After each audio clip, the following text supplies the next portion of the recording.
आज अपने एक प्यारा सा टॉपिक राजस्थान इतिहास में जिसका नाम है राजनीतिक संस्थाएं और समाचार पत्र। ये अपने को देखना है कि कौन कौन सी राजनीतिक संस्थाएं बनी हैं, कौन कौन से समाचार पत्र चले हैं। इसके बारे में एग्जाम में सिंपल सा क्वेश्चन आता है। सबसे पहले आज की क्लास में हम राजनीतिक संस्थाएं हैं वो पूरी पढ़ लेंगे। उसके बाद में अगली क्लास के अंदर हम समाचार पत्रों के बारे में पढ़ेंगे। कौन कौन सी राजनीतिक संस्थाएं बनी है, कब इनका गठन हुआ था, इनका उद्देश्य क्या था। यहाँ एग्जाम में सिंपल सा क्वेश्चन आता है। तो सबसे पहले हम जिस सभा के बारे में बात कर रहे हैं, जिस संस्था के बारे में बात कर रहे हैं, उसका नाम है प्रताप सभा। तो उदयपुर के अंदर 1915 में बनाई गई थी भाई। सबसे पहले प्रताप सभा उदयपुर में 1915 के अंदर बनाई गई थी। प्रताप सभा नाम से पता चल रहा होगा। इस सभा ने महाराणा प्रताप की जयंती मनानी शुरू की थी। उन्होंने महाराणा प्रताप की जयंती बनानी शुरू की इन्होंने, और साथ ही हल्दी घाटी के अंदर महाराणा प्रताप का मेला लगाना भी इन्होंने शुरू किया था। ठीक है, तो इस सभा ने हल्दी घाटी मेले का आयोजन तथा महाराणा प्रताप की जयंती मनाने की शुरुआत की थी। बलवंत सिंह मेहता कई वर्षों तक इसके संचालक रहे थे।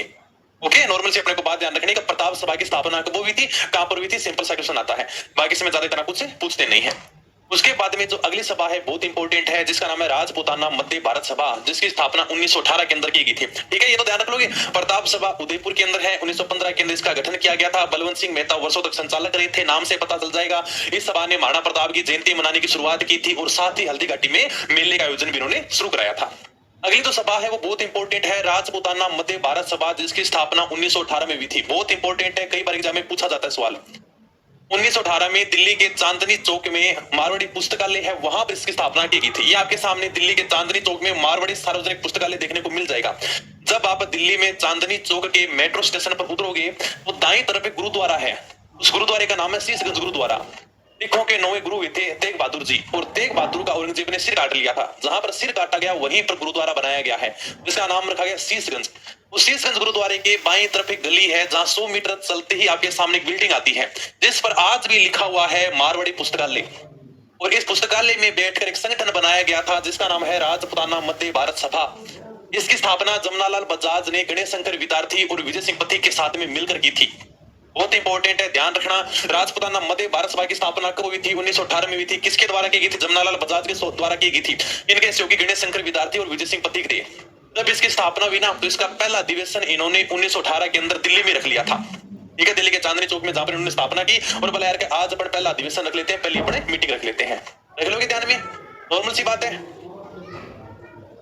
हाँ, चल रहे ना, बड़े धीरे धीरे टॉपिक चल रहे हैं। मान लो रूकी क्लास भी हो जाएगी साइंस की, एक दो टॉपिक बच्चे हो जाएंगे तुम्हारे।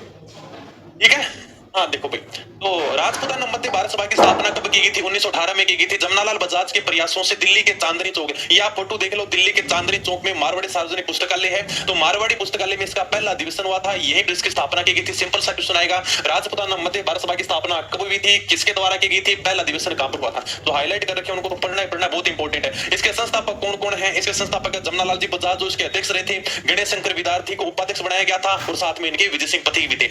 इन तीनों ने मिलकर इसे राजपूताना मध्य भारत सभा की स्थापना कर दी थी। इन्होंने कार्यालय कानपुर के अंदर रखा था, कार्यालय कानपुर में रखा, और राजस्थान के अंदर इनका मुख्यालय अजमेर में था। ठीक है, 1919 के अंदर कांग्रेस का अधिवेशन हो रहा था अमृतसर में, तब राजपूताना मध्य भारत सभा का भी अधिवेशन अमृतसर में रखा गया था। ठीक है, तो ये भी अपने को ध्यान रखना है। राजपूताना मध्य भारत सभा का दूसरा अधिवेशन दिसंबर 1919 में अमृतसर के अंदर हुआ था।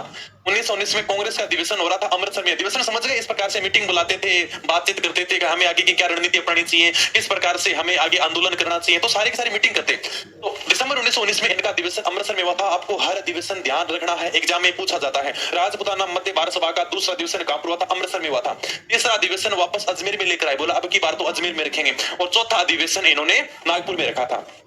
तो तीसरा अधिवेशन मार्च 1920 को जमनालाल बजाज की अध्यक्षता में अजमेर के अंदर हुआ था, और चौथा अधिवेशन दिसंबर 1920 में नागपुर के अंदर हुआ था।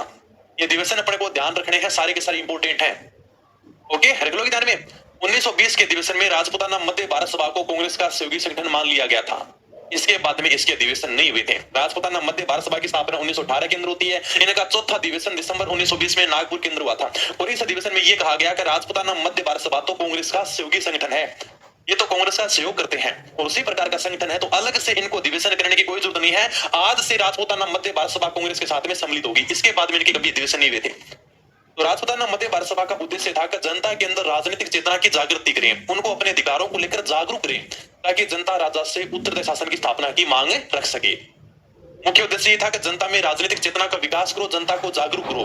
ठीक है, तो ये अपने को ध्यान रखना। अधिवेशन कब कब हुए थे, इसकी स्थापना कब की गई थी, किसके द्वारा की गई थी। ओके सर, ये होगी राजपुताना मध्य भारत सभा। इसके बाद में है राजस्थान सेवा संघ, बहुत इंपॉर्टेंट है राजस्थान सेवा संघ, जिसकी स्थापना 1919 के अंदर वर्धा महाराष्ट्र में की गई थी। ये देख लो आप, राजस्थान सेवा संघ। ठीक है, स्थापना कब की गई थी, 1919 में वर्धा महाराष्ट्र में की गई थी। इसके संस्थापक कौन थे, विजय सिंह पथिकर, रामनारायण चौधरी है, हरिभाई किंकर और केसरी सिंह बारट है। विजय सिंह पथिकर, रामनारायण चौधरी है, केसरी सिंह बारट और हरिभाई किंकर है। चारों नाम अपने को ध्यान रखने हैं। पहले सिंपल सा क्वेश्चन आता था, राजस्थान सेवा संघ की स्थापना किसके द्वारा की गई, ऑप्शन में मिलता विजय सिंह पथिक। अगली बार आरपीएससी ने क्वेश्चन पूछा कि राजस्थान सेवा संघ की स्थापना किसके द्वारा की गई, दो नाम और दी, विजय सिंह पथिक, रामनारायण चौधरी। तीसरी बार आरपीएससी ने फिर क्वेश्चन पूछा कि राजस्थान सेवा संघ की स्थापना किसके द्वारा की गई, विजय सिंह पथिक, रामनारायण चौधरी, हरिभाई किंकर। फिर चौथी बार फिर क्वेश्चन पूछ लिया कि राजस्थान सेवा संघ की स्थापना किसके द्वारा की गई, चारों नाम अपने को ध्यान रखने हैं। एक नाम से शुरुआत की थी, चारों इसमें सम्मिलित थे। ठीक है, लगभग यानी कि ध्यान रखने, विजय सिंह पथिक, रामनारायण चौधरी, हरिभाई किंकर, तीनों का बहुत पूछते हैं। पहले तो एक दो नाम से काम चल जाता था, लेकिन अभी क्या है, अपने को ये दोनों तीनों नाम है वो ध्यान में रखने हैं। रख लोगे ना ध्यान में, बस अपने को ध्यान रखने किस किसके द्वारा स्थापना की गई थी। राजस्थान सेवा संघ ने किसान आंदोलन में बहुत अच्छा काम किया था। इसने जनता की समस्याओं को राजा के सामने उठाया था, तब जाकर जनता की समस्या का निराकरण हो सका था। हमने किसान आंदोलन के बारे में थोड़ा बहुत पढ़ा भी है। राजस्थान सेवा संघ, ठीक है, राजस्थान सेवा संघ ये चाहती थी कि राजा और प्रजा के बीच में अच्छे संबंध बने रहे, ताकि राजा जनता की समस्याओं का समाधान करता रहे। ओके, हाँ बिल्कुल, 1920 के अंदर अजमेर में लेकर आ गए थे। ओके, ठीक है, तो 1919 के अंदर वर्धा महाराष्ट्र में इसकी स्थापना की गई थी। किन किन के द्वारा की, अपने को ध्यान रखना है। उद्देश्य था कि जनता की समस्याओं का निराकरण करना तथा राजा और प्रजा के बीच में मधुर संबंध बनाना। पहले आदमी को बहुत डर लगता, राजा के सामने जाकर अपनी बात नहीं कह सकता था। आज तो प्रधानमंत्री के सामने जाकर अपनी बात थोड़ी कह सकते हो, इतना आसान थोड़ी है। आजकल तो फिर भी सोशल मीडिया है, तुम यानी कि प्रधानमंत्री की शक्ल जानते हो कैसा होता है, कैसा राष्ट्रपति होता है। पहले तो कोई सिस्टम ही नहीं था, पता ही नहीं चलता था।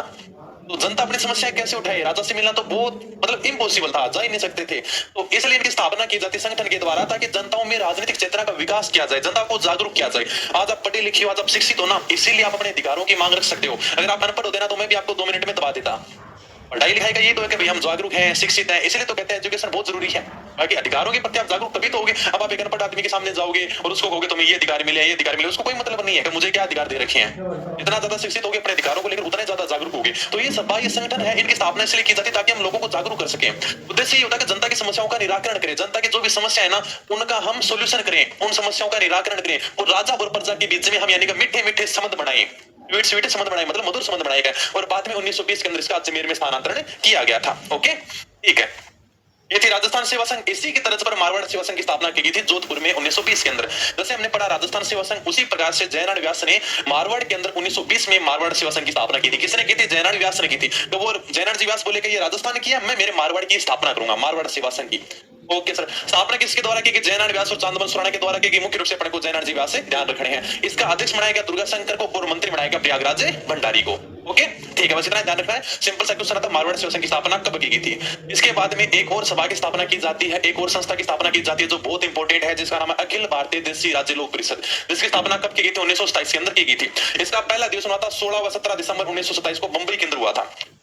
भारत में अंग्रेजों के खिलाफ लड़ने के लिए कांग्रेस पार्टी थी। कांग्रेस ने ये कह रहा था कि हमें तो केवल अंग्रेजों के खिलाफ लड़ना है, हमें राजा महाराजाओं से कोई मतलब नहीं है। कांग्रेस का ये मानना था कि राजा महाराजा तो हमारे देश के हैं, हम उनके साथ में क्यों लड़ाई करें, हमारा मुख्य काम है कि अंग्रेजों को भारत से बाहर निकालो। लेकिन देशी रियासतों में भी राजा महाराजाओं के खिलाफ जनता की कोई ना कोई आवाज तो उठाए, लेकिन जनता की कोई आवाज ही नहीं उठाता था। तो देशी रियासतों में राजाओं के खिलाफ जनता की आवाज उठाने के लिए जिस पार्टी की स्थापना की गई थी, वह थी अखिल भारतीय देशी राज्य लोक परिषद। 1927 के अंदर पूरे भारत की पार्टी थी, पूरे भारत की पार्टी थी, जिसका नाम रखा अखिल भारतीय, मतलब पूरे भारत की देशी राज्य, मतलब देशी रियासतों में लोग, मतलब लोगों की आवाज उठाने के लिए जिस पार्टी का गठन किया गया, वह थी अखिल भारतीय देशी राज्य लोक परिषद 1927। ओके सर, पहला अधिवेशन 16 व 17 दिसंबर 1927 को बॉम्बे के अंदर किया गया था। इसकी स्थापना बॉम्बे में की गई थी। इसका अध्यक्ष बनाया गया था दीवान रामचंद्र राव को, और उपाध्यक्ष विजय सिंह पथिक को बनाया गया था। हम इसलिए ध्यान रखते हैं क्योंकि इसके उपाध्यक्ष विजय सिंह पथिक बनाए गए थे, और ये हमारे लिए अच्छी बात थी, क्योंकि विजय सिंह पथिक को हम किसने थोड़ी बहुत प्रकार से तो जानते ही है, अभी नहीं जानते, कोई बात नहीं, मैं क्रांतिकारियों में और भी ज्यादा डिटेल बताऊंगा इनके बारे में, लेकिन थोड़ा बहुत तो परिचित है। हाँ सर, विजय सिंह पथिक है, हमने थोड़ा बहुत बिजोले किसान आंदोलन में पढ़ा था, बाकी सारी जानकारी मैं इनके बारे में क्रांतिकारियों में बता दूंगा। तो ये इस परिषद के अध्यक्ष रहे थे, मतलब उपाध्यक्ष रहे थे। अध्यक्ष तो दीवान रामचंद्र राव को बनाया गया था, ये अपने दीवान बहादुर रामचंद्र राव, ये इसके अध्यक्ष बने थे। उद्देश्य क्या था, वही उत्तरदायी शासन की स्थापना करना, देशी रियासतों में जनता के अधिकारों की मांग हो और उत्तरदायी शासन की स्थापना हो। ठीक है, राजाओं के खिलाफ आंदोलन चलाया जाएगा, उनको समर्थन दिया जाएगा जनता को, और जनता के अधिकारों की मांग के लिए इसकी स्थापना की गई थी। ये पूरे भारत के अंदर थी। ये तो चलो पूरे भारत की होगी। अखिल भारतीय देशी राज्य लोक परिषद 1927।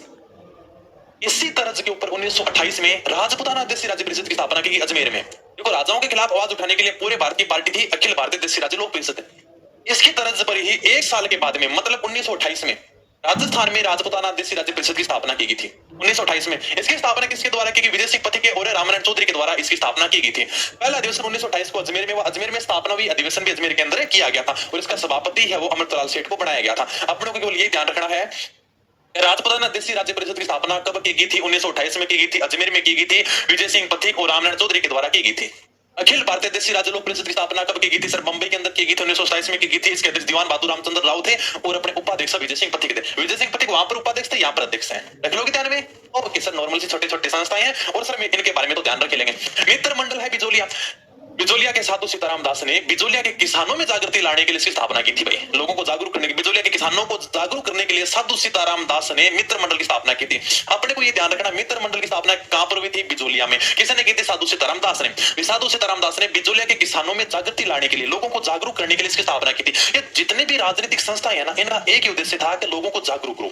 लोग जागरूक नहीं थे, लोग पढ़े लिखे नहीं थे। अब आप सोचो यार कितना मुश्किल काम था उस समय के लोगों को जागरूक करना। हाँ तो चलो, फिर भी सोशल मीडिया है, तुमने इस्तेमाल भी बहुत गलत किया है। कोई छोटा मोटा मैसेज होता तो एडिट करके इधर से उधर भेज देते हो। आजकल तो बहुत ज्यादा टेक्नोलॉजी आ गई। उस समय आप सोचोगे इन लोगों ने कितना संघर्ष किया होगा, आपस में लोगों को कैसे जोड़ते होंगे। भाई कोई मान लो को जोड़ेगा कैसे? कोई सभा के द्वारा जोड़ेगा, कोई संगठन के द्वारा जोड़ेगा, कोई संस्था के द्वारा जोड़ेगा। तो संस्था है, संगठन है, ये जो भी मंडल है, सभा है, इनका एक उद्देश्य था कि लोगों को जोड़ो और इनमें सुधार करोगे। ठीक है, तो ये अपनी प्रमुख क्या थी? राजनीतिक संस्थाएं थी। अब हम